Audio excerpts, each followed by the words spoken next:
ఎస్తేరు గ్రంథంలో మనం చూసినట్లయితే ఎస్తేరు అనేటువంటి ఒక రాణి. ఎస్తేరు గ్రంథము మనందరికీ తెలుసు. బైబిల్ ఉన్నట్లయితే మీరు ఇప్పటికే చదివి ఉంటారు. బైబిల్లో భారతదేశం యొక్క పేరు ఎక్కడైనా ఉంది అంటే అది ఎస్తేరు గ్రంథంలో ఉంటుంది. భారతదేశం యొక్క పేరు 2 సార్లు ఆ గ్రంథంలో మనకు కనిపిస్తుంది. సో ఆ ఎస్తేరు గ్రంథంలో మనం గమనించినట్లయితే ప్రజలకు, దేవుని యొక్క ప్రజలకు ఒక భయంకరమైనటువంటి ఒక అపాయం ముంచుకొస్తుంది. ఎటువంటి అపాయం అంటే ఆ ప్రజలందరినీ, ఆ దేవుని ప్రజలు అనబడేటువంటి వీరందరినీ మీరు చంపేయండి అనేటువంటి ఒక శాసనం రాజు దగ్గర నుంచి కుట్రపూరితంగా, రాజును మభ్యపెట్టి కుట్రపూరితంగా ఒక శాసనాన్ని తీసుకొని రావటం జరుగుతుంది. అటువంటి శాసనము ఆ దేశంలో బయలువెడలి దానికంటూ ఒక తేదీ కూడా నిర్ణయించబడుతుంది. ఫలానా తేదీలో వీళ్ళు ఫలానా సమయంలో ఈ ప్రజలందరినీ సంహరించేయండి అనే విధంగా ఒక శాసనము చేయబడుతుంది. ఎంత భయంకరమైన పరిస్థితి కదా! ఇంకా కొద్ది రోజుల్లో వీరు చంపబడతారు, చనిపోతారు.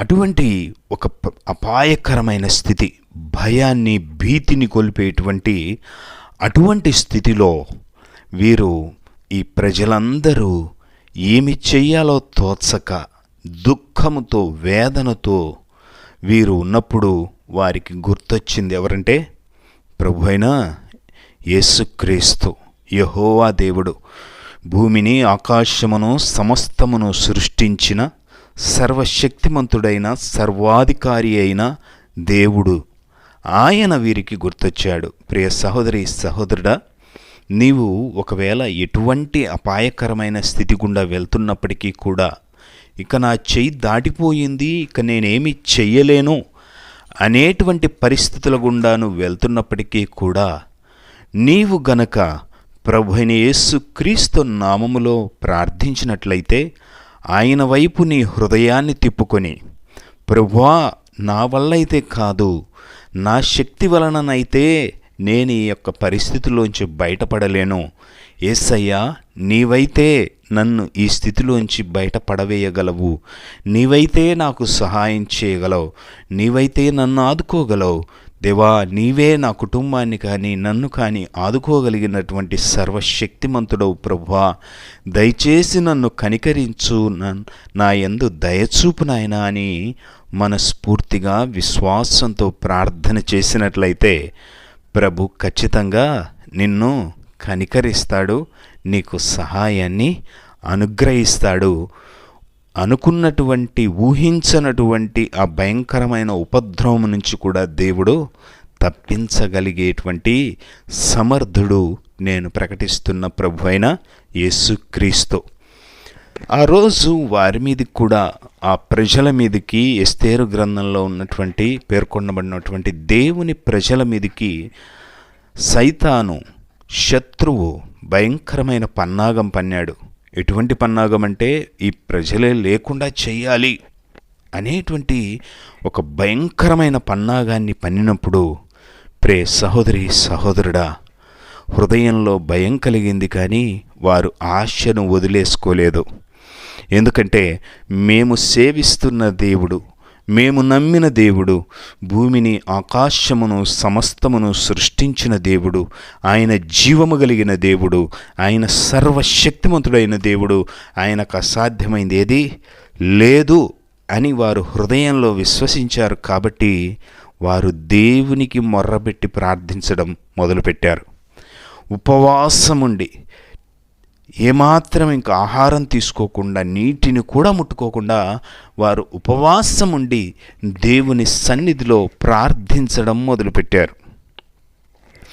దేవునికి ప్రార్థించడం మొదలుపెట్టినప్పుడు ఆ ఎస్తేరు అనేటువంటి రాణి, ఆమె కూడా ఆ దేశపు ఎవరైతే బాధపడుతున్నారో, దుఃఖిస్తున్నారో, అపాయంలో చిక్కుకొని ఉన్నారో వారి జాతికి చెందినటువంటి రాణి ఎస్తేరు. ఆ రాణి కూడా ఉపవాసం ఉండి ప్రార్థించడం మొదలుపెట్టింది. 3 రోజుల పాటు ఆహారమేమి పుచ్చుకోకుండా, అన్నపానములేమి తీసుకొనకుండా 3 రోజుల పాటు కంటిన్యూగా ఉపవాసం ఉండి ప్రార్థించింది. నమ్మదగిన దేవుడు కదా వీరు నమ్మింది. ప్రియ సహోదరి సహోదరుడా, మనము నమ్మినది నమ్మదగిన దేవుడను, ఆధారపడదగిన దేవుడను మనము సేవిస్తూ ఉన్నాము, ఆరాధిస్తూ ఉన్నాం. డిపెండబుల్ గాడ్, ట్రస్టబుల్ గాడ్ అన్నమాట మన దేవుడు. కాబట్టి అటువంటి దేవుణ్ణి వీరు ప్రార్థించారు. ఆ సర్వశక్తిమంతుడైనటువంటి మన ప్రభువైన యేసు క్రీస్తును, యెహోవా దేవుణ్ణి, తండ్రి అయిన దేవుణ్ణి వారు ప్రార్థించగా దేవుడు అద్భుత రీతిలో వీరిని అపాయం నుండి తప్పించాడు. అంత మాత్రమే కాక శత్రువులను నిర్మూలం చేశాడు. ఎవరైతే వీరి మీద కుట్ర పన్నారో, ఎవరైతే వీరి జాతి అంతటినీ నశింపచేయాలని చెప్పి కుట్రలు చేశారో, ప్రయత్నాలు చేశారో, వారిని అందరినీ నిర్మూలం చేశాడు, సంహరించి వేశాడు. ఆ ఉపవాస ప్రార్థన వల్ల వారికి ఏం కలిగిందంట చూడండి. ఎస్తేరు గ్రంథంలో 8వ అధ్యాయము 16-17 వచనాలు మనం చూసినట్లయితే అక్కడ వారికి ఆనందము, సంతుష్టి, ఘనత కలిగెను అనేటువంటి మాట మనం చూస్తాం. ఆనందము, సంతుష్టి, ఘనత కలిగిందంట. దేవుని యొక్క బిడ్డలు అవమానముతో, ఒకప్పుడు వేదనతో, దుఃఖముతో, అపాయముతో నిండి ఉన్నటువంటి ఆ పరిస్థితుల్లో వారు దేవునికి మొర్రపెట్టగా, ఉపవాసం ఉండి దేవుని సన్నిధిలో ప్రార్థించగా దేవుని యొక్క వాక్యం సెలవిస్తుంది.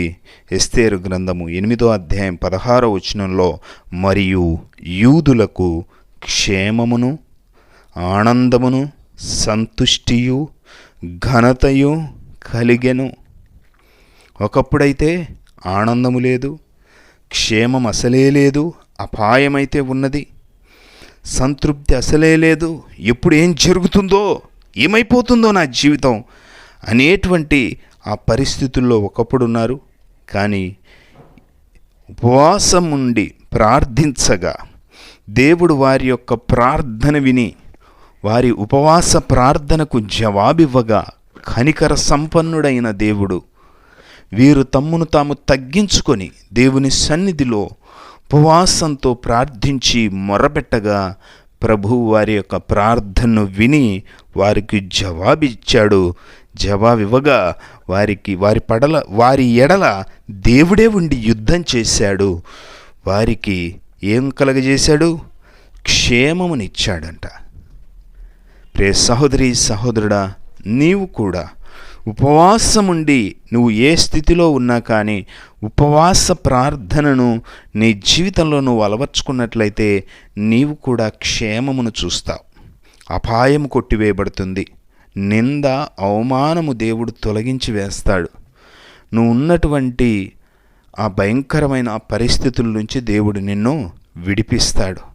అవమానకరమైన స్థితి నుంచి మరలా దేవుడు నిన్ను పైకి లేవనెత్తుతాడు.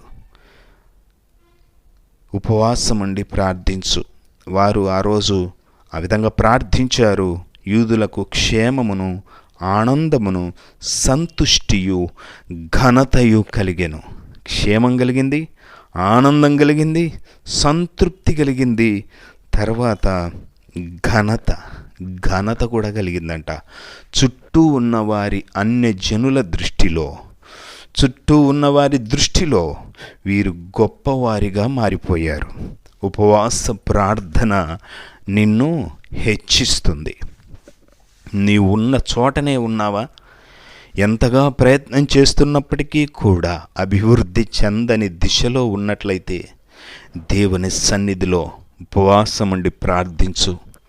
ప్రభు ఖచ్చితంగా నిన్ను పైకి లేవనెత్తుతాడు. అంతేకాదు, ఏం జరిగిందో చూద్దాం.